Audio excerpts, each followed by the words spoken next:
वंदे गुरूणां चरणारविन्दं सन्दर्चितस्वात्मसुखाम्बुदीनां जनस्य येषां कुळिगायमानं संसारहालाहलमोघशान्त्यै गोपिका जीवनस्मरणे गोविन्द गोविन्द श्रीवासुदेव सर्वमिति अस्मत् सर्वगुरुभ्यो नमः நமஸ்காரம்.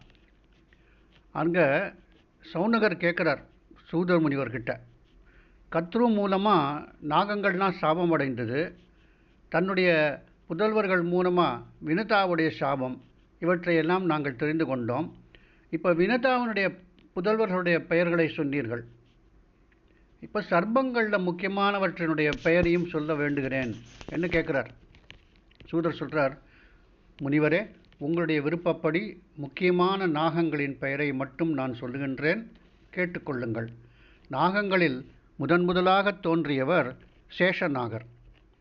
அதற்கு பிறகு வாசுகி, ஐராவதம், தக்ஷகன், கார்கோடகன், தனஞ்சயன், காளீயன், மணிநாகன், ஆபூரணன், பிஞ்சரகன், ஏலாபத்ரன், நீலன், வாமலன், அனீலன், கல்மாஷன், சபலன், ஆரியகன், உக்ரகன், கலசபோதகன், சமனாகிய, ததிமுக, வாலீசிக, விமலபிண்டக, ஆப்த, இரண்டாவது கார்கோடக, ஷங்க, நிஷ்டாகை, ஹேமகுக, நகூஷ, பிங்கள, பாஹ்யகர்ண, ஹஸ்திபத, முத்கர, பிண்டக்கம்பல, அஸ்வதாகாளீயக, விருத்த, சம்வர்தக, பத்ம முதலாவது, இரண்டாவது சங்கமுக, கூஷ்மாண்டக, க்ஷேமக, பிண்டாரக, கரவீர, புஷ்பதமஷ்ட, பில்வக, பில்வபாண்டூர, மூஷாகாத, சங்கசிரா,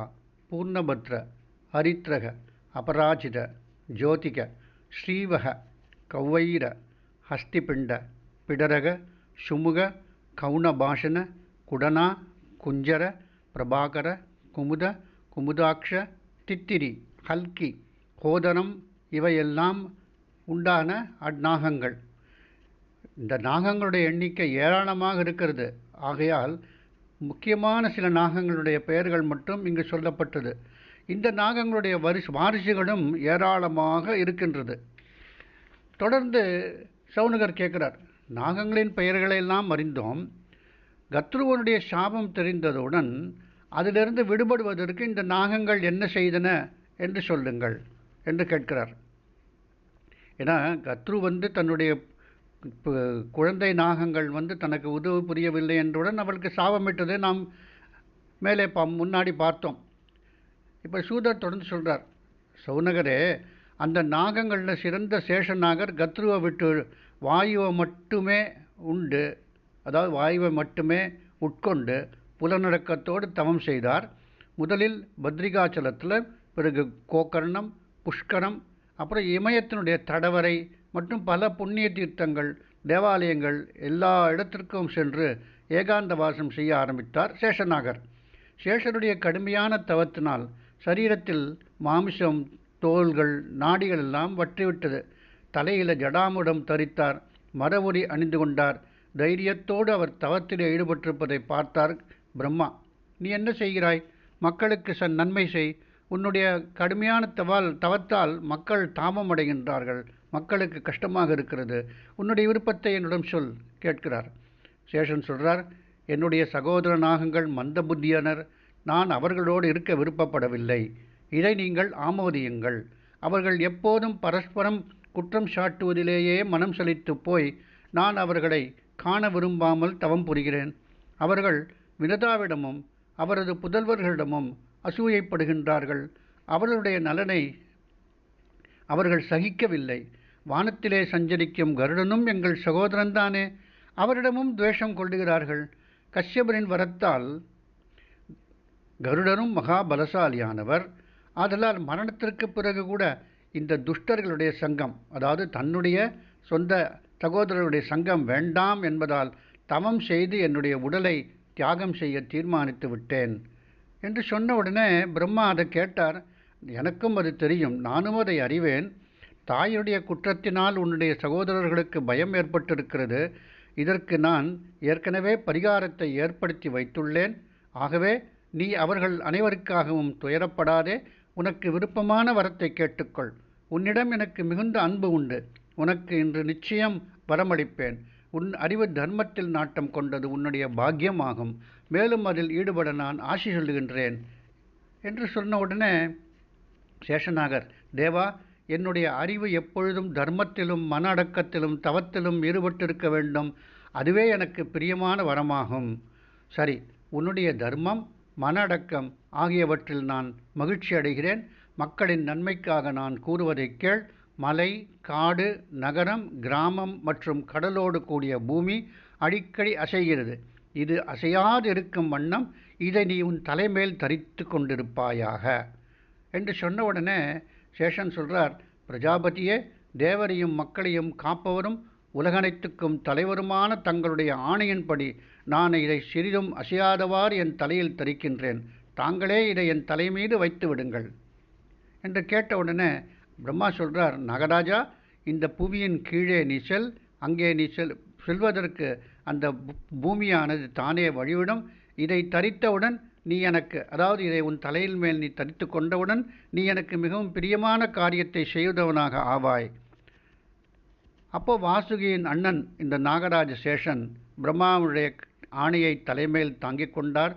பூமியின் குகைக்குள் நுழைந்து கடல் சூழ்ந்த பூமி தேவியை அசையாமல் நிலைக்குமாறு நன்றாக பிடித்து தன் தலைமீது தரித்து கொண்டார். நாகர்களில் சிறந்த சேஷா, தர்மமே நீ ஆராதிக்கும் தேவன்.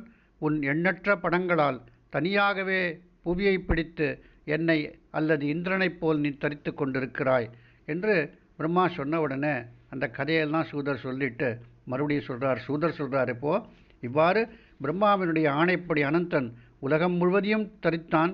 பூமிக்கு கீழே பாதாள லோகத்தில் வசித்து கொண்டிருக்கின்றான். பிரம்மா கருடனை சேஷனின் உதவியாளனாக ஆக்கினார்.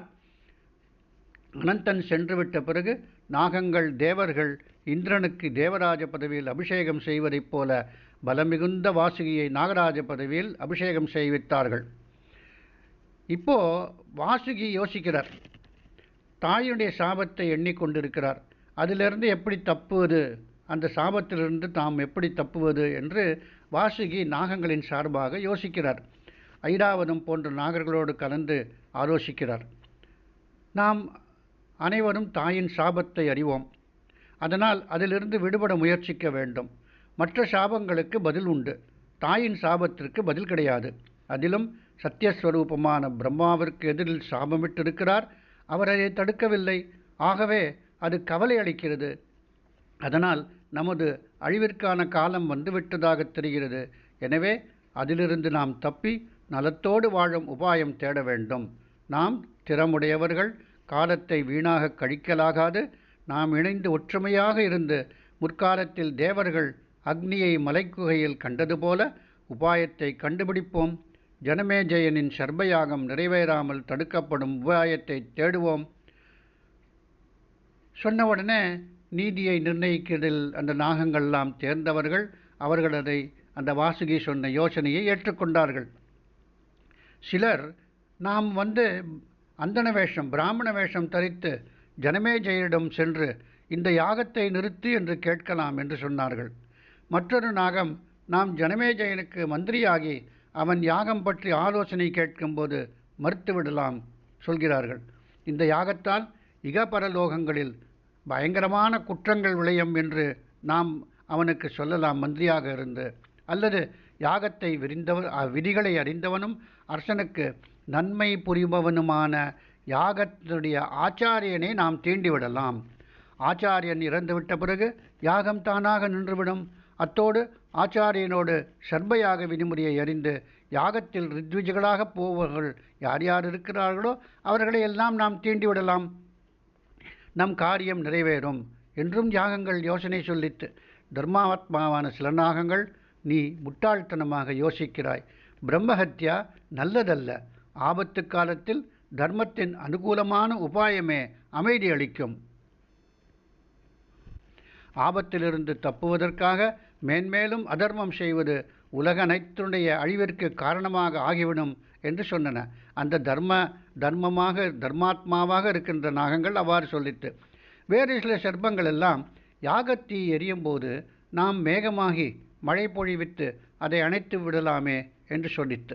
இரவு அப்போது சிறந்த நாகங்கள் எல்லாம் இரவு நாம் அங்கே சென்று தூங்குவோம், யாகம் செய்பவரையும் யக்ஞ சாதனங்களையும் திருடி வந்து விடலாம், அல்லது நாம் அனைவரும் அங்கிருப்பவர்கள் அனைவரையும் தீண்டி விடலாம், பயம் விலகிவிடும், அல்லது யாகத்தின் உணவுப் பொருள்களை நாம் மலமூத்திரத்தினால் தோஷமுடையதாக செய்துவிடலாம் என்று சொல்லித்து.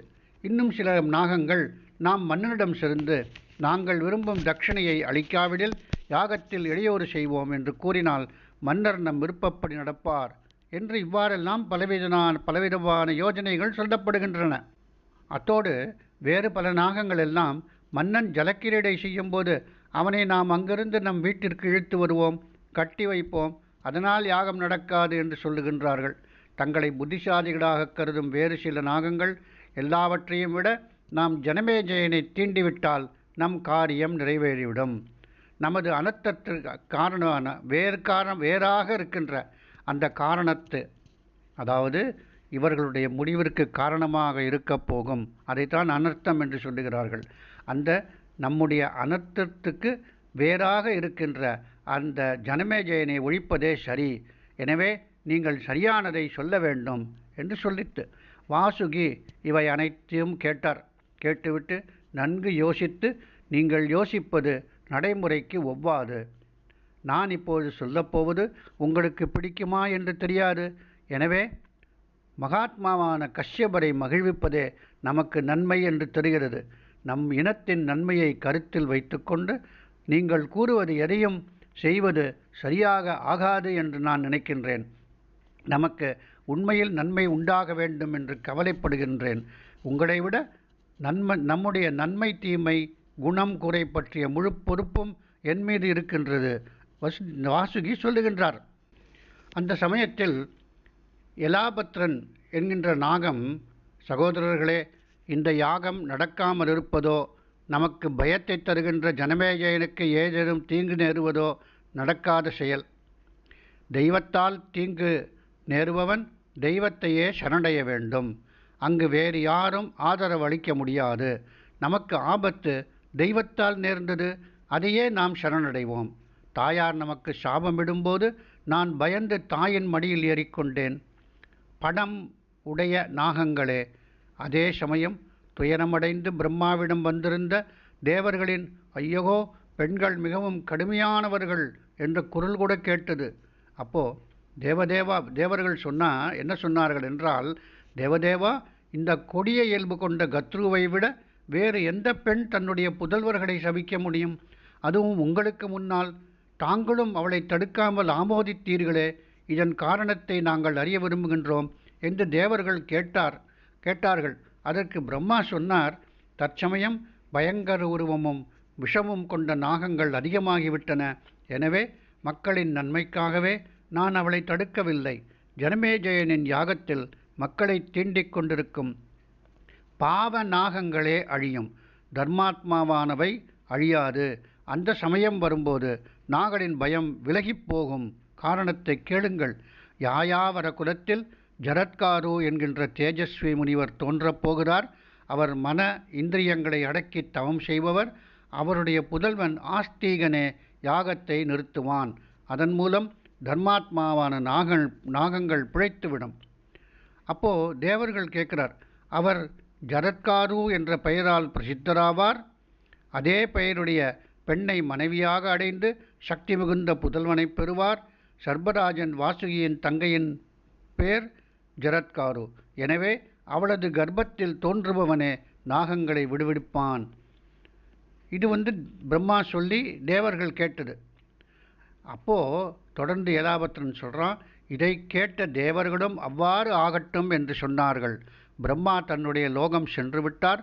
ஆகவே வாசுகியே, எங்கள் பயத்தை நீக்க கன்னிகை பிக்ஷை கேட்கும் ஜரத்காவிற்கு தங்களுடைய சகோதரி ஜரத்காருவை பிக்ஷையாக அளித்து சாப விமோச்சனம் பெறும் வழியை நான் சொல்லுகின்றேன். எலாபத்ரன் சொல்லிவிட்டாரா? எலாபத்ரன் சொன்ன சொல்லால் நாகங்கள் அமைதியடைந்தன. அனைத்தும் சரி என்று கோஷமிட்டவுடன் வாசுகியும் மகிழ்ச்சி அடைந்தார். தன்னுடைய தங்கையை அருமையாக வளர்க்க ஆரம்பித்தார். சில காலம் சென்ற பிறகு தேவாசுரர்கள் கடலை கடைந்தார்கள். அதில் மந்திரமலையின் கயிறாக வாசுகியாக்கினார். தேவர்கள் வாசுகி தாயின் சாபத்தால் தாபமடைந்திருப்பதையும் தன் பந்துக்களை காலில் தைத்த முள்ளாக கருதுவதாகவும் சொல்லி அவர் தங்களுக்கு உதவி செய்திருப்பதால் அவரது கவலையை போக்கி அருளுமாறு கேட்டுக்கொண்டார்கள். எலாபத்ரன் முன்பு வாசுகியுடன் சொன்ன விஷயத்தை நானே தூண்டி சொல்ல வைத்தேன். பிரம்மா சொல்றார். அப்பொழுது சமயம் வரும்போது நாகராஜன் தானே உரியதை செய்வார். ஜனமேஜயனின் யாகத்தில் பாவி நாகங்களே அழியும், தர்மாத்மாவானவை பிழைத்துவிடும். இப்போது ஜரத்காரு கடுமையான தவத்தில் உள்ளார். அவசியம் நேரும்போது வாசுகி தன் சகோதரியை ஜகத்காருவின் சேவைக்கு அர்ப்பணிக்கட்டும். எலாபத்ரனின் கூற்றே நன்மை தரக்கூடியது. நடக்கப் போவதும் அதுதான். அதற்கு எதிராக எதுவும் நடக்க முடியாது. பிரம்மாவனுடைய இந்த வார்த்தைகளை கேட்ட வாசுகி நாகர்களிடம் தான் தன் சகோதரியை ஜரத்காரு முனிவருக்கு திருமணம் செய்யப் போவதால் அவர் இருக்குமிடத்தை அறியுமாறு மன்னாகங்களுக்கு ஆணையிட்டார். மேலும் ஜரத்காரு முனிவர் பத்னியை வரிக்க விரும்போது அதை அந்த கணமே வந்து தெரிவியுங்கள், அதனாலேயே நமக்கு நன்மை உண்டாகும் என்று சொன்னார். அப்போ சௌனகர் கேட்குறார், இதுவரைக்கும் தாங்கள் சொன்ன ஜரத்காரு முனிவருக்கு எதனால் அந்த பெயர் ஏற்பட்டது? அந்த சொல்லினுடைய உடன்பாடு என்ன? இதை சொல்லி அருள வேண்டும் கேட்கிறார்.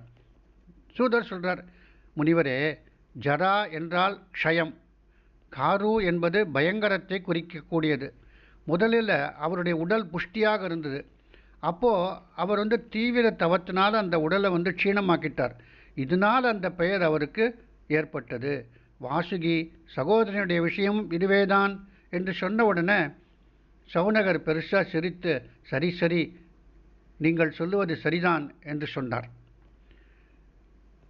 அப்போ சௌனகர் மேலே கேட்கிறார், ஆஸ்திகர் எவ்வாறு பிறந்தார்? அதை கேட்ட சூதர் புராணத்திற்கு ஏற்ப ஆஸ்திகருடைய பிறப்பை சொல்ல ஆரம்பிக்கிறார். வாசுகி நாகர்களிடம் நன்கு ஆலோசித்து என் தங்கையை ஜரத்காருவிற்கு மணமுடிப்பேன் என்று சொன்னார். வெகுகாலம் கழிந்த பிறகும் முனிவர் கடுமையான தவத்தில் இருந்தாரே தவிர பிரம்மச்சாரி தவத்திலேயே ஈடுபட்டிருந்தார். எப்போதும் வேதாத்தியாயனம் செய்து வந்தார். பயம் என்றால் என்னவென்றே அறியாதவர், மனம் இந்திரியங்களை கட்டுப்படுத்தியவர். உலகம் அனைத்திலும் சஞ்சரித்தாலும் பெண்களை விரும்பியதில்லை. ஒரு சமயம் உலகிலே பரீட்சித் அரசாண்டார். அவரது கொள்ளுப்பாட்டனார் பாண்டுவை போன்ற பெரும் வில்லாளியான அந்த பரீட்சித் ஒரு வேட்டை பிரியர். வராகம், புலி, காளை போன்ற காட்டு விலங்குகளை வேட்டையாடியபடி அடிக்கடி காட்டில் சஞ்சரித்து வந்தார். அதுபோல் ஒரு நாள் வேட்டையில் ஒரு விலங்கை அடித்தவாறு பின்தொடர்ந்து போனார். மிருகசீர்ஷ நட்சத்திரத்தை பிளந்தவாறு வானில் ருத்ரன் வில்லும் கையுமாக அலைந்ததைப் போல பரீட்சித் மகாராஜா சுற்றினார். தான் அடித்ததை ஒருபோதும் தவற விடாதவர் பரீட்சித். ஆனால் அன்று அவர் அடித்த அந்த மிருகத்தை காணவில்லை. உண்மையில் அது அவருடைய சொர்க்கவாசத்தின் உருவெடுத்த காரணம், அதாவது அவருக்கு மரணம் நேரப்போது என்பதை குறிக்கின்ற காரணமாக இருந்தது. அந்த மிருகம் காணாமல் போனது. மன்னர் வெகு தூரம் சென்று தேடினார். களைப்படைந்து விட்டார். தாகத்தால் தவித்து போனார். அருகே இருந்த சமீக முனிவருடைய ஆசிரமத்துக்கு அருகே வந்தார். பசுக்களிடம் கன்றுகள் பாலருந்தும் போது வரும் நுரையை மட்டும் உட்கொண்டு வாழ்ந்து வந்த சமீகர் மாட்டுக்கொட்டிலேயே வாழ்பவர். பசிதாகத்தில் மிகவும் வருந்திய மன்னர் வேகத்தோடு வில்லை ஏந்தியபடி வந்தார். நான் அபிமன்யுவின் புதல்வன் பரீட்சித். என் பானத்தால் அடிபட்ட மிருகம் ஒன்று இங்கே வந்தது. தாங்கள் அதை கண்டீர்களா என்று கேட்டார். முனிவர் மௌனமிரம் இருந்ததால் பதில் சொல்லவில்லை. எனவே கோபம் கொண்ட மன்னன் வில்லின் நுனியால் இறந்து போய் கிடந்த ஒரு பாம்பை எடுத்து முனிவரின் கழுத்தில் போட்டார். முனிவர் அதை உபேட்சித்து விட்டார், அலட்சியம் செய்து விட்டார். ஆனால் மன்னனிடம் எதுவும் சொல்லவில்லை. அந்த நெறியில் அவரை கண்ட பரீட்சித் கோபத்தை துறந்து மனக்கலக்கம் அடைந்து பச்சாதாபம் அடையலானார். தலைநகர் திரும்பினார். மகரிஷி அப்படியே அமர்ந்திருந்தார். மன்னர்களில் சிறந்தவனான பரீட்சித் தர்மத்தை சிறந்த முறையில் பரிபாலித்து வந்ததால் அவரால் திரஸ்கரிக்கப்பட்டும் முனிவர் அவரை அவமதிக்கவில்லை. பரதவர்ஷ சிரோமணியான பரீட்சித் தர்மபராயணரான அந்த முனிவரை உள்ளது உள்ளபடி அறியவில்லை. முனிவருக்கு குமாரனான புதல்வன் சிருங்கி என்பவன் இருந்தான். அவனும் சிறந்த தவசி, தவதேஜஸ் உள்ளவன், விரததாரி, ஆனால் கோபிஷ்டன். அவனை மகிழ்விப்பது மிகவும் கடினம். அவன் அவ்வப்போது ஆச்சாரியரின் சேவைக்கு வருவதுண்டு. அன்று ஆச்சாரியனிடம் விடைபெற்று வீடு திரும்பியிருந்தான். வழியில் கிருஷன் என்னும் முனிகுமாரனை சந்தித்தான். அவன் சிருங்கியிடம் கேட்டாலே ரோஷப்படும்படியாக அவனது தந்தையின் விஷயத்தை சொன்னான். அதை கேட்டு சிருங்கி மிக கடுமையான விஷத்தைப் போல விநாசகாரியாக ஆகிவிட்டான். கிருஷ்ணன் சொன்னான், நீ தவசி தேஜஸ்வி என்று சொல்லுகிறாய். உன் தந்தையோ செத்த பாம்பை கழுத்தில் சுமக்கிறார். நீ உன் தவத்தில் கர்வப்படாதே. எங்களைப் போன்ற சித்தர், பிரம்ம வித்யை அறிந்த ரிஷிகுமாரர்கள் பேசும்போது நீ அங்கே எதுவும் சொல்லாதே. உன் ஆண்மையின் கர்வம் எங்கே? தற்பெருமைமிக்க உன்னுடைய பேச்சு எங்கே போயிற்று? நீ உன் தந்தை சவத்தை சுமப்பதைக் கண்டும் பேசாமல் இருக்கிறாயே. சிருங்கி, உன் தந்தை உசிதமற்ற காரியம் செய்யவில்லை. ஆதலால் என் தந்தைக்கு அவமானம் நேர்ந்தது போலவே இதற்கும் நான் வருந்துகின்றேன். அந்த கிருஷ்ணன் சிருங்கி கிட்ட அவனை உசுப்பேற்றி விட்டு கொண்டிருக்கின்றான். கோபிகா ஜீவனஸ்மரணே கோவிந்தா கோவிந்தா ஸ்ரீ வாசுதேவ சர்வமிதி.